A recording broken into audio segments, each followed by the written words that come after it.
Ever since a beautiful female employee transferred to my husband's workplace, our married life changed drastically.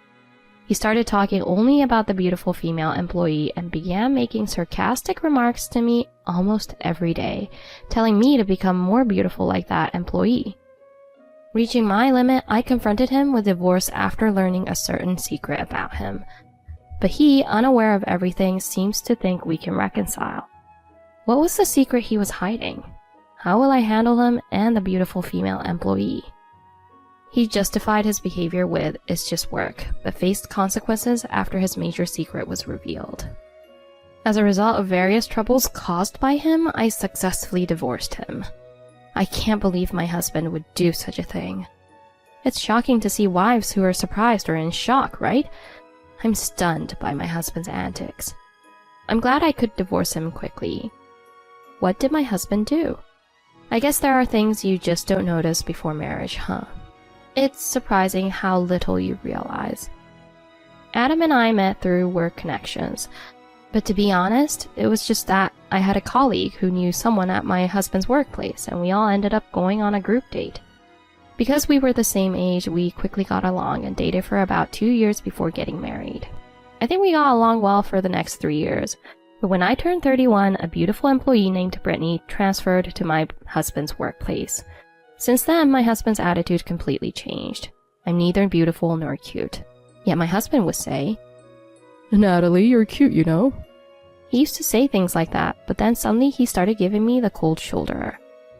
"Huh, if you, Natalie, had the same face and figure as Brittany?" He actually said that. I naturally complained because I felt uncomfortable with that. Don't you think it's rude to say such things? But you know, women and men have different sensibilities. I think women should always be beautiful for men. Besides, Brittany is very efficient. I wish even you, Natalie, could learn from her. Is that so? Well then why don't you just get along with Brittany? That's right. I'll bring Brittany over next time. And then I think it would be good if you studied Brittany and got closer to her. My anger was about to explode, but I really hate it when the atmosphere in the house gets bad. That day I hammered it into my husband that if he did anything further, I would divorce him and went to bed. Maybe my husband regretted it too, but he didn't bring up Brittany anymore. He's the worst husband ever. We had a big fight. I'm surprised I put up with it. I thought fighting would get us nowhere, so I planned to talk about Brittany once we'd both calmed it down. My husband was raving about how wonderful Brittany was, and I was feeling really frustrated with him. But soon after that, my husband started inviting colleagues over to the house. That day, I had to work an extra hour because things were busy. Just when I thought I could finally go home after finishing work, my husband called me. "I'm bringing some colleagues over tonight, so make sure to cook something. Something like they serve at a tapas bar. And don't forget to prepare some drinks too." What? I'm just about to leave work now. Why? You're usually home by now. I had to work overtime. You should have told me earlier if you were bringing people over. And if you want to entertain them, you should do it. They're your guests. That's a wife's job. That's why I say you're not as considerate as Brittany. Hurry up and get home to prepare. My husband spoke in a strong tone, and he immediately hung up the phone. I still wanted to complain to my husband, but that just irritated me. I rushed home to find my husband and 6 of his colleagues already inside, eating chips and drinking beer. Most of them were his subordinates, with 2 colleagues at his level. They greeted me politely, and I returned the greetings as his wife. But then my husband. "You're late. Hurry up and cook." Annoyed but without a choice, I went to the kitchen. Glancing back, I saw a woman sitting very close to my husband. She was exceptionally beautiful, and I figured she must be Brittany. She seemed to be around the same age as my husband and me, and gave off the impression of being very confident in her appearance. She seemed to be very close to my husband, but I was too busy at the time to address it. Furthermore, Brittany made sure I could hear her say, "Adam, your wife always troubles you, doesn't she? How sad." When I heard that, I became extremely irritated. I thought about making Brittany's beer the only non-alcoholic beer, but I didn't know what my husband would say later, so I decided not to play that prank. But at that moment, one of my colleagues, a woman in her early 20s named Michelle, spoke up to Brittany. "Isn't it rude to say such things? I don't think it's appropriate. I admired how clearly she spoke up to a senior colleague despite being young. Brittany was smiling, but her smile seemed forced. Then my husband immediately countered Michelle. Michelle, you're quite assertive for someone so young, but behaving like that will only worsen your standing in the company, you know. I don't care about such things. However, if it becomes clear that my supervisor is trying to undermine my position, I will report it to the company's HR, okay? Michelle was known for her stance of not flattering even her superiors, and those around her would often say, "Let's handle things more gently." When I was in my early 20s, I couldn't have shown such an attitude towards my superiors. I was surprised. Is this a generation gap? But Michelle is very polite. She helped with cooking and washing dishes afterward. She goes around pouring drinks for her senior colleagues, and seeing that side of her makes her seem like a responsible person. And she helped with the final dishes before leaving, but I can't help but notice the things that her supervisor and Brittany say and do. I never imagined they would be this harsh, even at home. If it gets worse than this, please let me know. I can introduce you to a lawyer. And with that, Michelle gave me her business card. However, it's not the card she uses at her company, but a business card for her hobby of drawing illustrations. I like anime and manga, and I follow my favorite illustrators on social media. I was impressed by the beautiful design of the business card. Also, Natalie, there's something I'd like to tell you. And then Michelle told me something I couldn't believe. I made up my mind about my husband at that point. Michelle is cool, but she seems difficult to handle at work, huh? But for me, Michelle's presence is appreciated. With my husband and Brittany acting sketchy, having more allies is better. And then my husband started bringing colleagues home frequently, which increased my burden. Brittany always came along, and the two of them would exchange sarcastic remarks, prompting other colleagues to intervene. But it's impossible for everyone to be invited to our house every time. Gradually, my husband began bringing only Brittany back home. Maybe people couldn't keep up with them. The house became my husband and Brittany's domain. After my husband gave me orders, Brittany smirked and said, "If you keep pushing Natalie around like that, it's really pitiful, you know." And then my husband laughs along with her. If I don't do that much, Natalie won't grow. I wish Natalie could act without having to say anything like you, Brittany. But she's just too laid back. And then he makes a remark that puts me down. But I'm not just someone who listens to being told what to do all the time. After 2 weeks of Brittany coming to our house, I had already made a decision. So when he brought Brittany home, I told my husband what I was thinking. "Adam, you told me to become like Brittany, but that's impossible for me. After all, she frequently visits other people's homes and inconveniences the boss's wife. I don't want to become that kind of person." When I said that, Brittany glared at me, unable to argue back. However, my husband promptly defended Brittany. Brittany will eventually replace me once I get promoted. Deepening this kind of trust is only natural. This is also part of the job. Well, it was predictable that my husband would defend Brittany. I immediately handed my husband a divorce form that I had already filled out. It's fine to get along well, but if you want to deepen trust, do it at work, okay? I can't take it anymore, so let's get divorced. Please sign the divorce papers. My husband looked at me in disbelief. Huh? You must be kidding, right? There's absolutely nothing between me and Brittany that would warrant a divorce. Is that so? Then why are you two so close? I glared at my husband and Brittany. Brittany was clinging to my husband's side as if they were enjoying drinks together at a girls' night out. In response to my comment, my husband hurriedly distanced himself from Brittany, but it was already too late. No, I just wanted you to become a woman like Brittany. I only thought that a little jealousy might make you put in some effort, and Brittany was just helping me out. What? You're going to marry me once you divorce your wife, right? What are you talking about? It's fine if you like me one-sidedly, but please don't say things that could ruin my marriage. That's terrible. I trusted you, Adam. Seeing them start such a conversation, I took the opportunity to quietly remove the keys from my husband's pocket. Upon seeing that, my husband said, Natalie, I'm sorry. I love you, Natalie. I apologize for making you feel uncomfortable, so please forgive me just this once. I ignored his words and threw my husband and Brittany's bag out the front door. They hurriedly tried to retrieve them.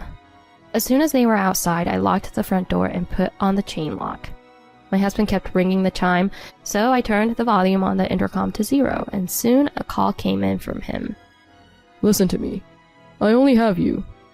Ignoring whatever my husband was saying, I conveyed something I had forgotten to mention. Oh, right, I forgot to mention. You and Brittany might not have a place at the company after a while, too. Is that because you will gossip about our affair and ruin our reputations? Who knows? Also, no matter how much you two might struggle financially, I'll still be expecting alimony payments, so make sure to pay up. With that said, I hung up the phone and turned it off. The next morning, it seemed like my call history would be quite impressive. My husband was apparently kicked out with just his work bag. It's too pathetic. Surprisingly, my husband doesn't waste his time on useless things. Once he realized I wasn't answering the phone, he didn't bother calling anymore. Instead, I received multiple messages denying any infidelity, but I didn't even read them. After that, it seems my husband started living with Brittany. At that point, I could probably claim alimony for the affair. But when night fell, my husband returned to the house banging on the door. Natalie, open up. I only need you, Natalie. He was so noisy and disruptive. Our apartment is designed so that noise from neighboring rooms doesn't carry, but making a ruckus in shared spaces is just too much. Finally, I had to threaten to call the police if he didn't stop bothering me. Upon hearing that, my husband left reluctantly. Calling the police wouldn't have helped because it's a marital issue they can't intervene in, but my husband seemed particularly averse to dealing with the police lately. When he saw police officers outside, he quickly hid his face and hurried away, which made me wonder what he was up to. It all seems so suspicious. What on earth is my husband up to? So he had walked away from in front of the room once, but the next day, it was as if he had completely forgotten about the previous day. Open the door. He started making a scene outside the room, so reluctantly I decided to go back to my parents' house for a while. My parents were also worried and expressed critical opinions about my husband. But when my husband realized I hadn't returned to the apartment, he started coming to my parents' house with his mother. My father handled the situation, saying things like, This affair won't be tolerated. Please respect Natalie. And he protested vehemently. At first, my father had a strong attitude, but gradually he began to look tired, which made me worried. Above all, I didn't want my parents to suffer because of my husband. So I called Michelle. Michelle and I were friends on social media, surprisingly getting along well. When I explained the situation, she suggested, Why don't we try living together temporarily? I jumped at the idea. Even though we were friendly on social media, I worried about discovering each other's flaws when living together. I'm laid back, while Michelle is assertive, right? I'm concerned about how we'll get along. Don't worry. We'll establish clear rules for living together and stick to them. Michelle had previously shared an apartment with a friend who moved out after getting married. She said having me would help with rent, which was a relief for me because I preferred lower rent. Since my workplace was far from my parents' home, I had planned to move out eventually. Michelle's apartment was closer to my workplace than the apartment where my husband and I had lived, which seemed perfect. Michelle is generally quiet, always drawing illustrations in her room, so we rarely argued. Despite being nearly 10 years younger than me, she is calm and self-assured. We quickly became friends, often discussing illustrations and subculture topics, especially when she posted her art on social media and I would react promptly. Initially, we had a rule of preparing our own meals without interfering, but soon it became natural for us to shop and eat together. I was enjoying living with Michelle, but one evening after work, as we coincidentally returned home together, we stopped at a convenience store. How about some beer when we get home? Sounds good. Let's get some snacks too. That's when it happened at the convenience store. When you say incident at the convenience store, do you mean a robbery or a car crashing into it? No, I ran into my husband and Brittany there. And when my husband saw me, he came running over. Natalie, help me. He started causing a real disturbance, which was really annoying. Brittany was also sobbing uncontrollably, and I couldn't believe what was happening. At that moment, Michelle said, So, have you finally admitted to the embezzlement? But at this hour, shouldn't you be discussing that with your boss? she muttered, and both my husband and Brittany turned pale. Actually, my husband and Brittany had been embezzling company money. I had heard about it from Michelle when my husband first brought colleagues home. At that time, I had evidence but no concrete proof. So, I had been in contact with Michelle. Why do you know about this? I informed the manager that the accounting books didn't add up, and Brittany was the one managing the accounts. When Brittany started pushing her work on me, I noticed something was wrong. You should have told me at that time. But I was worried about offending Brittany. I thought if Brittany was doing something illegal, you might cover it up. That's when I consulted the department manager. Michelle stared at my husband with cold eyes, and he fell silent. After all, it wasn't just Brittany who embezzled money, my husband did too. In fact, my husband embezzled first, and Brittany later became an accomplice. Michelle was worried that you were neglecting me at home, and told me about the possibility of you embezzling and cheating with Brittany. She even introduced me to a lawyer and suggested I leave soon. What? So you knew everything the day we were kicked out? That I was embezzling money? No, at that time it was just suspicious. After that, I checked your checking account and found suspicious deposits and transfers. What? Did you look at it without permission? Before Brittany was assigned to your department, a good amount of money was deposited, but after Brittany was assigned, I found out that you were sending Brittany a set amount of money each month. That's sneaky. Yeah, that's awful. My life is a mess. My husband and Brittany came to me crying and complained.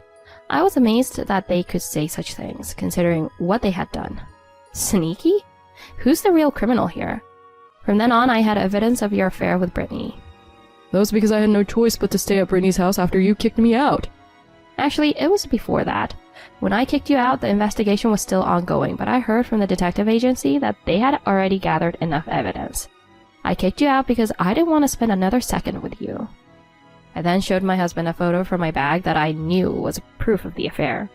Even though he was claiming to be working late, he had been spending time with Brittany and even brought her home.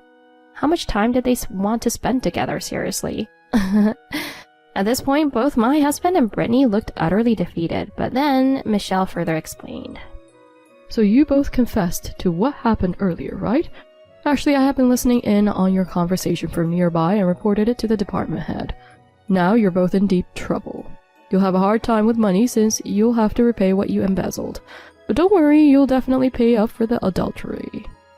My husband and Brittany left the convenience store in tears. However, realizing that we were being watched by those around us, both Michelle and I felt uncomfortable. I was so focused on getting my husband and Brittany away that I didn't think about what was going on around me. But then people nearby who seemed to have overheard our conversation applauded us. It felt somewhat embarrassing.